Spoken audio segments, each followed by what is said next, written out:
When the gravity failed, Sarah TH knew she was going to die. The deck beneath her talons lurched violently, the artificial gravity flickering in sick pulses that made her stomach twist. Warning lights flared crimson along the corridor of the transport vessel Quiet Meridian, painting the polished alloy walls in the color of fresh blood. The ship screamed, metal warping, systems failing, alarms overlapping until they became a single, unbearable howl. Sarah TH slammed into the bulkhead as another explosion rippled through the hull. Her shoulder armor cracked, pain blooming white-hot through her upper limb. She hissed, breath coming in ragged gasps through her narrow chest. The air smelled wrong, burnt circuits, leaking coolant, and the sharp metallic tang of fear pheromones from her own people. Pirates. She'd known at the moment the first shot hit them out of hyperspace. The Meridian was a civilian diplomatic transport, lightly armed, carrying envoys and scholars from half a dozen species. Sarah TH had been aboard as a junior xenolinguist, barely 5 cycles into her assignment. Her duty was to translate old human trade dialects, dry work, safe work. Or so she believed. She dragged herself toward the emergency alcove, claws scraping against the deck. Around her, bodies floated or lay twisted where gravity had returned at the wrong moment. A fellow the lorry lay motionless near the junction, his iridescent skin dulled to gray. Sarah TH forced herself not to stop. If she paused, if she let herself think, panic would finish what the pirates had started. Another blast rocked the ship. The lights died entirely. For a moment, there was only darkness and the sound of her own breathing. Then the hull tore open. Space rushed in like a living thing, a roaring void that ripped crew members from the corridor in a storm of debris and shattered metal. Sarah TH felt herself lifted, her grip failing, talons skidding uselessly. She screamed, a high, keening sound torn from her throat as the stars spun into view. She was weightless, tumbling toward the breach. This is it, she thought dimly. This is how I end. Her species had rituals for death, songs sung beneath bioluminescent canopies, elders recounting the departed's deeds as their bodies returned to the forests of Velos. She would have none of that. No songs. No farewell. Just silence and cold. She braced herself for the vacuum, for the agony as her lungs ruptured and her blood boiled. Then everything went black. Sarah TH woke to warmth. That was the first thing she noticed. Not the pain, not the confusion, but the impossible warmth surrounding her. It pressed against her from all sides, steady and real, accompanied by a rhythmic thudding sound she didn't recognize at first. She opened her eyes slowly. At first, all she could see was fabric, coarse, dark material stretched taut across a broad chest. A faint scent filled her senses, unfamiliar but not unpleasant. Iron, salt, and something earthy beneath it. Her cheek rested against something firm and solid, rising and falling beneath her. She was being held. Her breath hitched, panic flaring. She tried to pull away, but strong arms tightened instinctively around her, preventing her from slipping. It's okay. A voice said, low and rough, vibrating through her skull. Easy. You're safe. The words were in Galactic Standard, heavily accented. Sarah TH froze. The voice belonged to a human. She knew the species from files and holos, from dry academic descriptions and distant council broadcasts. Humans were classified as Category 3 Deathworlders, resilient, adaptable, emotionally volatile. Dangerous in prolonged conflict, the analyst said. Best approached cautiously. She had never been this close to one. Her gaze slowly traveled upward. A human face hovered above her, angular, scarred, with dark hair plastered to his forehead with sweat. His eyes were a deep brown, focused entirely on her with an intensity that made her chest tighten. She realized then that they weren't on the Meridian. They were in a small craft, its interior cramped and dim, emergency lights casting everything in muted amber. The hum of engines vibrated through the metal frame. The stars outside the narrow viewport were steady, not spinning. She was alive. Her voice trembled as she spoke. I was in vacuum. Almost, the human replied. Got to you just in time. She tried to process that. You caught me? Yeah. His mouth twitched, something like a tired smile ghosting across his face. You were drifting. Didn't look like you had more than a few seconds. Her people didn't survive vacuum exposure. Not even close. The shock alone should have killed her. Yet here she was, wrapped in a human's arms, heart still beating. Why? She asked quietly. The human blinked, clearly not expecting the question. Why what? Why save me? Her voice dropped to a whisper. You don't know me. He shrugged slightly, careful not to jostle her injured shoulder. Didn't need to. That answer made no sense. His name was Lieutenant Aaron Hale, she learned later. He was part of a human rapid response unit that had intercepted the pirate signal after the Meridian was attacked. Their ship, the Resolute Dawn, had arrived too late to save the transport, but not too late to rescue survivors. Sarah TH had been the last one pulled from the wreckage. The medbay aboard the Dawn was unlike anything she'd seen. Human medical technology was brutally pragmatic, thick cables, heavy machinery, displays crowded with data that updated faster than her eyes could follow.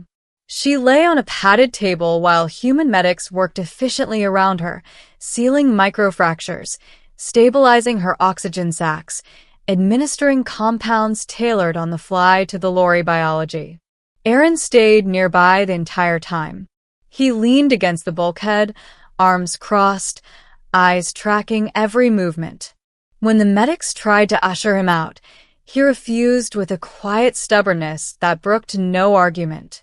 She's stable because we didn't jostle her, one medic muttered.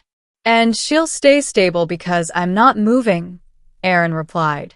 Sarah TH didn't understand why that mattered, but a strange sense of comfort settled over her at his presence.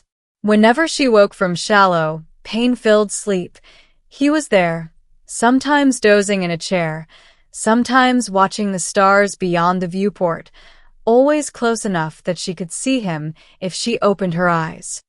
Days passed. Her injuries healed faster than expected. The lori physiology was resilient in its own way, but the human's treatment protocols accelerated everything. By the 5th day, she could stand without assistance, though her movements were still stiff. It was on that day that she finally asked the question that had been gnawing at her. Lieutenant Hale, she said, folding her long limbs carefully as she sat on the edge of the medbay table. May I ask you something personal? He looked up from the data pad he was pretending to read. Sure. Why did you stay? Her eyes met his. You saved me. That should have been enough. Aaron was quiet for a long moment. Then he set the datapad aside. When I was 17, he said slowly, a mining station near Earth lost orbit. Whole place started breaking apart. I was there on a training cruise, didn't even have a real commission yet. Saratich listened intently. We pulled as many people out as we could, he continued. But there was this kid, maybe 10, trapped in a corridor that was venting atmosphere. I grabbed him, but debris hit us. I lost my grip. His jaw tightened. He drifted away, Aaron said. I watched it happen. Sarah TH felt a cold weight settle in her chest. I promised myself, he finished quietly, that if I ever had the chance again, I wouldn't let go. The room was silent except for the hum of the ship. Sarah TH bowed her head, a gesture of respect among her people. Then I am honored, she said softly, to be the one you did not let go of. the pirates were eventually dealt with. Human task forces tracked them through the fringe systems, dismantling their operations with ruthless efficiency. Sarah TH watched the reports with a mixture of awe and unease. Humans didn't posture or boast, they simply acted decisively and without hesitation. It changed her understanding of them. When the Dawn docked at a neutral station weeks later, Sarah TH received an official summons. Representatives from the Galactic Council wished to speak with her, the sole surviving diplomat from the Meridian. The council chamber was vast, designed to intimidate.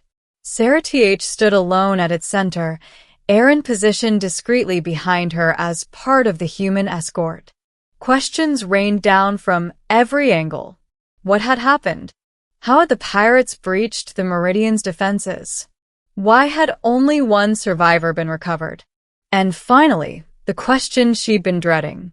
Witness Sarah TH intoned a Virexian counselor, its many eyes fixed on her. You were recovered from open vacuum. According to our medical experts, survival was statistically impossible. Explain. Sarah TH inhaled slowly. I was not alone, she said. She turned, gesturing to Aaron. This human, she continued, voice steady, entered a collapsing hull under active pirate fire. He intercepted my trajectory, shielded my body from debris, and sealed my respiratory vents with his own equipment. He then carried me to safety.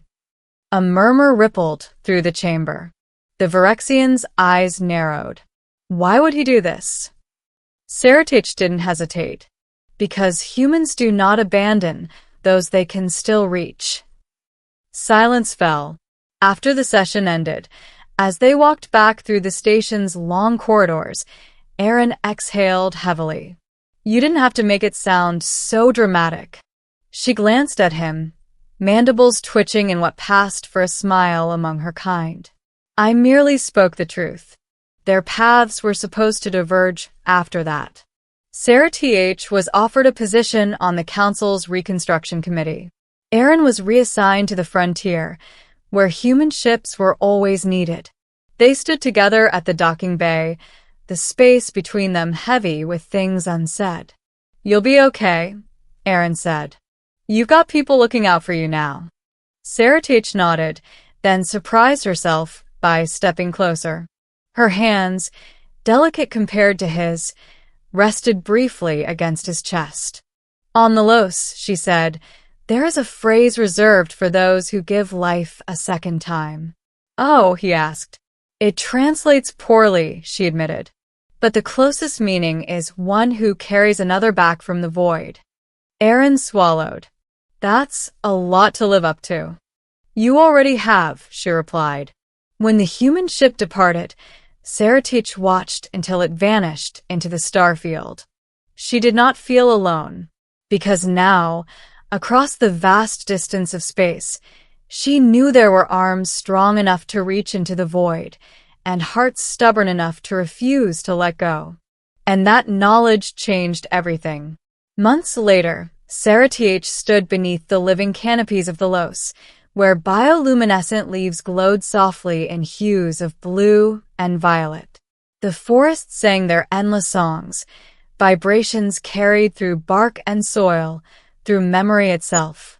She had returned home at last, carrying honors she had never sought and a story her people listened to in reverent silence. Yet it was not the Council's commendations that weighed on her thoughts. It was the quiet moments. At night, when the twin moons rose and the forest dimmed, she remembered human arms wrapped around her in the cold between stars. She remembered warmth where there should have been death, breath where there should have been nothing. The Delori elders declared her survival a turning point. Humans were no longer discussed as distant, volatile deathworlders, but as something new, guardians of the threshold, a species that crossed lines others could not or would not. Treaties shifted. Alliances deepened. Human rescue crews were welcomed where once they had only been tolerated. And still, Sarah TH felt unfinished. So when the message arrived, encrypted, human-coded, bearing the signature of Lieutenant Aaron Hale, she did not hesitate. The Resolute Dawn was docked at the edge of explored space, preparing for another patrol along the dangerous frontier. When Sarah TH stepped onto its deck, the crew paused, some recognizing her instantly. Word had traveled. Stories always did. Aaron was waiting near the airlock. For a moment, neither of them spoke.